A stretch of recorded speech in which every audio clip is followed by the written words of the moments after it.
欢迎来到辟谣吧。6月末7月初，多个微信公众号发布新冠出现新变种 BA.5 掀起新一波感染潮等消息，引起广泛关注。一些中文社交网络中流传着进入中期选举，拜登政府全力推动新冠病毒的叙事，并链接网址。该文章配图福奇博士发言的画面，并再次强调选举季，旨在说明新冠病毒及变异株是政治产物，并不存在。BA.5 是新冠病毒变异株奥密克戎的亚变种。Eric Paul 博士在6月27日发布一篇专栏文章《BA.5 的故事》，详细介绍了亚变种 BA.5 的生物学特性、流行情况以及如何应对。在迄今为止的多项研究中，两种变种的中和抗体反应的水平很低，因此可以说 BA.4 和 BA.5 是最具免疫破坏性的变种。但目前还没有足够多的实验证明 BA.5 具有更强的诱发严重疾病的毒性或致病性。据 CDC 的数据 ，BA.5 已在过去几周内成为美国最主要的新冠变种，是近65%新病例的原因。自4月下旬以来呈指数增长。BA.5 变体的出现是病毒加速进化的结果，首先出现在南非和葡萄牙，现在正在欧洲、南美和亚太地区的大部分地区发展或取得主导地位。它导致了新的感染激增和住院人数的增加。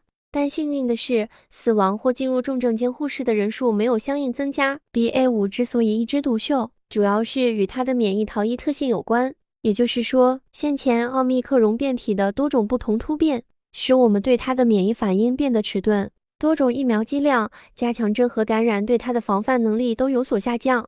大西洋月刊认为，新变种高传染性可能绕过一些接种疫苗的人获得的部分免疫力，以及那些被之前的变体感染的人。也就是说，接种过疫苗和之前得过新冠的人都有可能再度被感染。那要如何应对 BA.5 变体呢？Tom Paul 博士称，高质量口罩、保持社交距离、通风、空气过滤和疫苗加强针，可以在很大程度上缓解 BA.5 传播的高风险。目前只有1/3合乎资格的美国人接种过至少1剂加强针，这让美国在对新冠的防护方面排名世界第67位。在50岁及以上的人群中，只有1/4的人接受了第2剂加强针。第2剂加强针已被证明可以减少死亡率和严重疾病。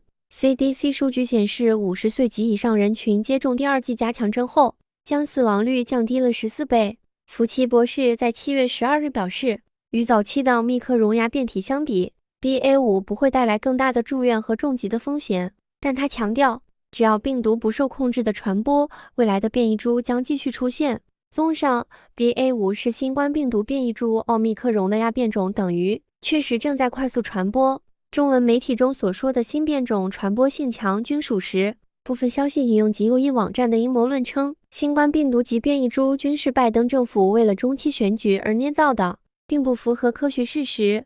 现在 BA.5 已成为美国新冠病例的首要原因，常规的防护措施仍然有效。目前 FDA 正在加紧更新新冠疫苗的配方，以适配变种。希望大家能积极预防，保持身体健康。完整的核查文章已在辟谣吧网站上发布。感谢收看，更多精彩内容请继续关注辟谣吧频道和同名网站。我们下期见。